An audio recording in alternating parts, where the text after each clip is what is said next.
Greetings, gardeners. Welcome back to the third edition of the Grumpy Gardener's Medicine Show. Yes, I want to thank everybody for all the response on the last two episodes.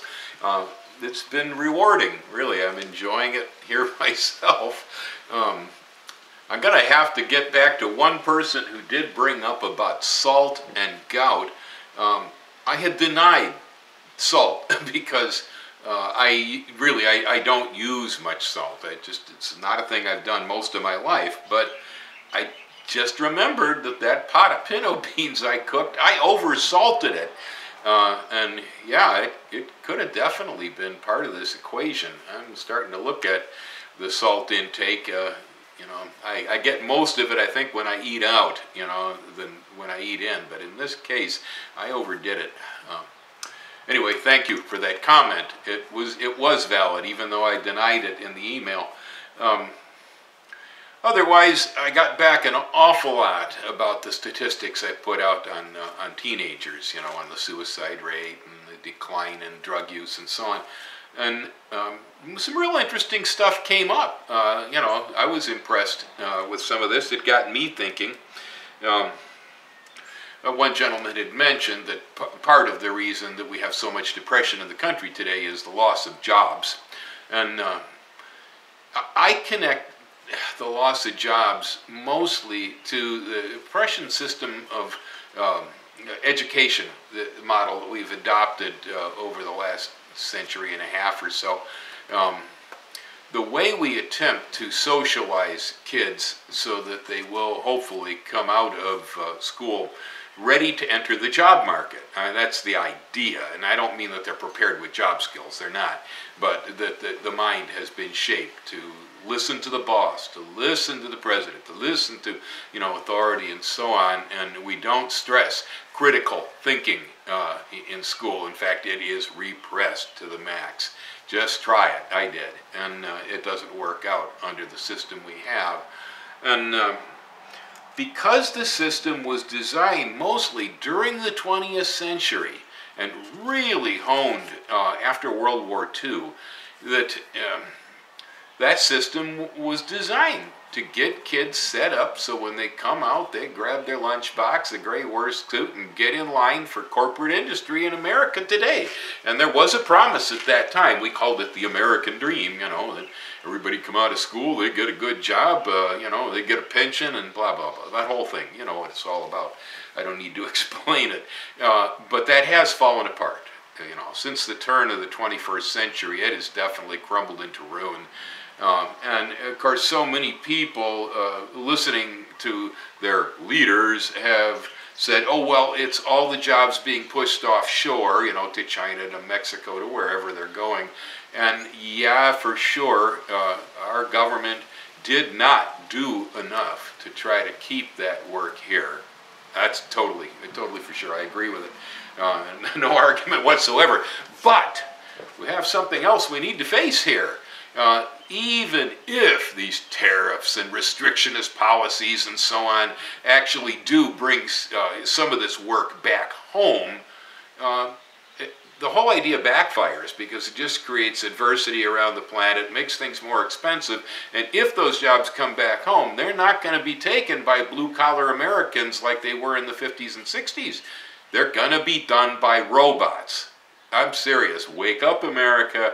Your next problem isn't going to be Chinese workers taking your jobs. Your next problem will be your technology taking your jobs away. This is already happening in so many places. Low birth rates in Japan. The Japanese have started to do so much with robots. They just don't have enough people to do it anymore. In the United States, we have the people, but obviously it's going to be much cheaper to let the robots do it. And so any Americans growing up hoping to have a decent middle-class job coming up in the near future had best educate themselves on how do you repair an industrial robot, how do you program an industrial robot, or otherwise, as I had said earlier, that this time we're in now is the age of the entrepreneur. if you are a person who can grab this business by the bootstraps, make yourself into something, it's a super time, man. I have never seen a better time in history. Not me. All right, and so if you are of an entrepreneurial spirit, I'm saying you open a mobile dog grooming salon, okay? Don't look towards GM, or you do something where you provide a service that is still needed. You know, I mean, I'm a horticultural consultant and a landscape designer. You can't do that with a robot, and it's not going to be shipped offshore to China. You know, these are things that, some things stay around, and so, you know, but I am agreeing, the loss of the American dream, that our kids are still being socialized as if we're living in 1965. And when they come out and they see the world the way it is, I don't blame them for being despondent, because they're being trained for a world that no longer exists. Actually, we need to train entrepreneurship in the schools. We need to develop critical thinking systems in our children. Currently, we've got leadership in the country that says, oh, I want loyalty. I need loyalty. This is tyranny. Okay, and it's not patriotism to follow a man like that. It's chauvinism, and that's a terrible thing. But basically, that's what we're telling the kids. Well, the leader's got no clothes anymore. He doesn't know what the is going on, and yeah, it's a mess. The question about the drugs was raised, and again, I'm looking at these statistics, you know, and 1 in 12 kids are committing suicide. The rates keep climbing, yet drug use is cut by 50%. It didn't really dawn on me, though, until one of the viewers brought it up, that, well, maybe illegal and illicit drug use was cut by 50%, but it's being supplanted and superseded by pharmaceutical drug use, the mind control drugs that we use on our children, whether it's, you know, for attention deficit disorders, or whether it's for depression, antidepressant drugs. My God, it's like candy jar, you know. Yeah, we're using a whole lot more legal drugs on kids than we are the kids. Of my generation, if we felt we needed to connect to something much deeper, you know, we self-medicated, all right? And in some cases, I would say that the psychedelics that came about during the 1960s, now don't stake me on this. There is so much information out there, if you want to look for it, that indicate that these drugs can, not always, but can have a positive effect on our outlook on life and the wiring in our brains, and they can change a lot of things. They have, too, by the way, more than you would be willing to believe. But, you know, as a kid, if I took LSD, it's possible, if I survived the experience without, you know, completely losing my cookies and ending up in a mental institution because of what I saw, I would come out of it maybe with somewhat of a spiritual experience and a change of life, where I would actually see a better vision than I had previously. Now today, if instead, you know, when we're feeling distressed and people are handing out these antidepressant drugs, these antidepressant drugs are only Band-Aids. They mask a problem, but you can't mask a problem for very long without curing it. And the longer you try to mask it, the worse the problem develops and becomes. So I'm suggesting that the drugs that are being used to treat the kids' problems only perpetuate the problems. They don't solve the problems. I'm not saying everybody should be doing magic mushrooms either, although there is some validity that under the right circumstances with the right professionals, if our government could see fit to allow this to occur legally in some format, that these types of drugs may actually help instead of hinder in this circumstance. The antidepressant drugs don't solve a dang thing, because the only way you get to personal happiness, to bliss, to find your passion, the only way you get there, you know, is basically by rewiring your brain the hard way. You have to change the way you think. If you change the way you think, the world changes with you. Antidepressant drugs don't change the way you think. They just stop you from thinking in a certain way. That's all they do. And it's like I say about fear being an idiot light on the dashboard. Depression is, to some extent, the byproduct of trying to tape over the idiot light. That when we're feeling anxiety, we're feeling fear, and somebody gives us something that just sort of stops the reaction so we can't see the light on anymore. Well, we don't get under the hood and take a look and say, why are we feeling this way? You know, we don't do it. And the longer we do that, the worse it gets. This is a really important point that was brought up by a viewer about the drug use. It's switching from illicit to legal pharmaceuticals, and they're not working as well as the old drugs did. Now, I'm not saying that people who used methadone or people that used crack or, you know, or heroin or anything like that, that they were getting anything good out of this. They weren't. Those were also masking drugs, and you can see what happens to those folks. Yet, I think, you know, Bill Gates has admitted to having dropped LSD back in the 60s, and it changed his outlook on life. You'll find a lot of people that will state that some of those illicit drugs that the government saw fit to ban, I think we really need to bring them back into focus and see if we can find professionals who are able to use these things to help us see new world visions and stop taking this silly antidepressants. At least that's a point of view that makes a little bit of sense, you know. I don't know. Like I said, the gardener's doing a medicine show. Is that a joke, huh? Yeah, well, anyway. So there was also something else that was brought up by another viewer, and it had to do with the virtual world and screen time. And, you know, I've kind of encountered this myself with my own kids. I've brought it up numerous times, and I don't know whether I get through them or not, you know. One of the kids just about completely rejects anything his old man's got to say about life. The other one takes it into consideration, but, you know, the idea that, let's say, as a child myself, growing up in the 1950s, of course, we had no virtual anything. Everything was, quote-unquote, real. I'm not going to go into the metaphysics of what's real here. It was real, you know, and so my favorite toys were, you know, little plastic soldiers, rocks. I had bugs. We used bugs a lot. Live bugs are great fun for toys. You know, we used dirt. We dug in the dirt a lot.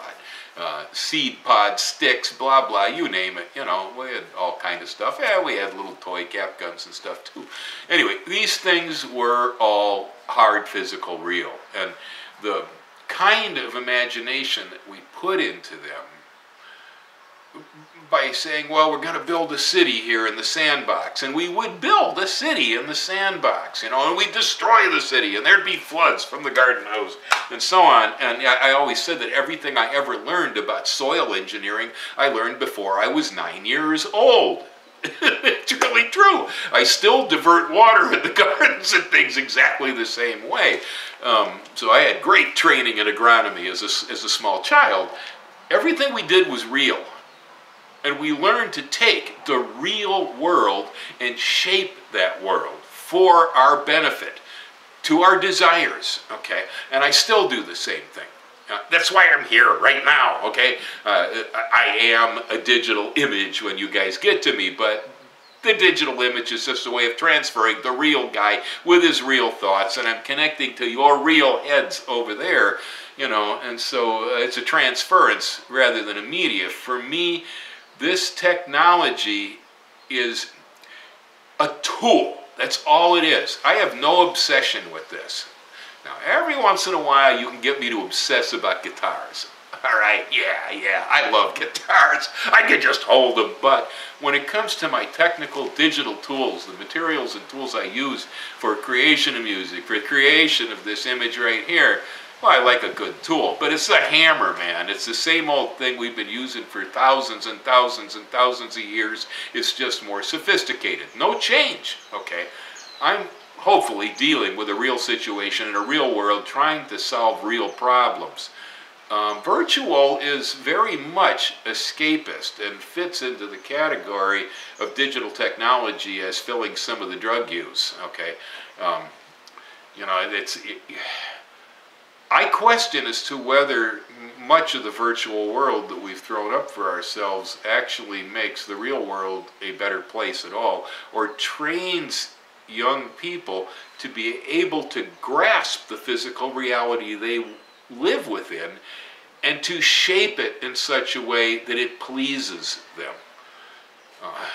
I think this is really important. When you don't feel that you have actual control over the real world that you're living in, that's got to create some kind of stress. I mean, I don't even know what that feels like. I can't express it. Somebody else maybe can help me with this, because I've always been such a, real kind of physical sort of character that anytime I see an issue anywhere, I have action. I spring into action. That's now thoughtful first. Hopefully, as I've stated in 80-20 gardener rule, black thumb or brown thumb, green thumb, is good gardeners are 80% observation and analysis and only 20% action. But hopefully the action we undertake is precise and effective to the point. It's the same with anything else in life. This channel is a creation of that process.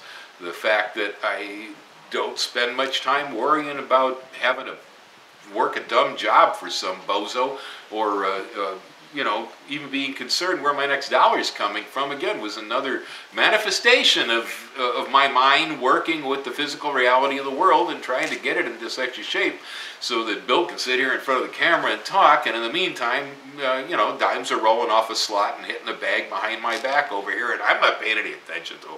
Because to me, bothering to work for a living or make money is a foolish pursuit in life. There are so many things that are so much deeper and more important. There's spiritual things. There's just the whole general idea of being able to enjoy, appreciate, and look at this universe. I mean, there's the big things in life. That's the way I see it. Working a job. Now, every human being needs to be busy. We have to be busy. But I think the busyness that we engage in is the busyness that should come from our heart and soul, as attempting to try to create a world in a better way than maybe we thought we found it to begin with. This will bring us satisfaction, So, again, I need to address the issues of virtual. This was brought up again by a viewer. Otherwise, I've been doing some serious thinking about where this medicine show should go.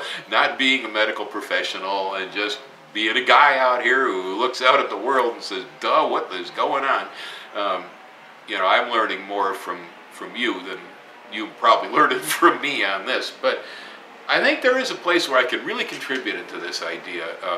I've heard a lot of disdain for big pharma, and I've heard a lot about drug pricing and so on and so forth, and disillusion with our medical systems.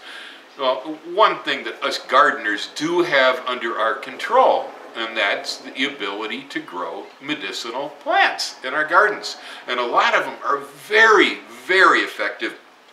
In fact, there are so many of them that will actually do things that our modern pharmaceuticals will not. I guarantee that. I'm living proof of a few of them. And so I think from here on out, I'm going to try to focus on how to grow some of these medicinal plants and how we might use them, and maybe open a forum, people who have other uses and know more than I do on the subject, as far as how they're used. I know how to grow them pretty well. I'm pretty good at harvesting them. I'm not necessarily so smart on how to use them all. Still, because, we don't get a lot of support on this from our educational systems or from our government. Big Pharma pays for, so much of the educational system. Big Pharma contributes to lobbies in Congress and campaigns and so on. And so our whole system is really bent and perverted towards this.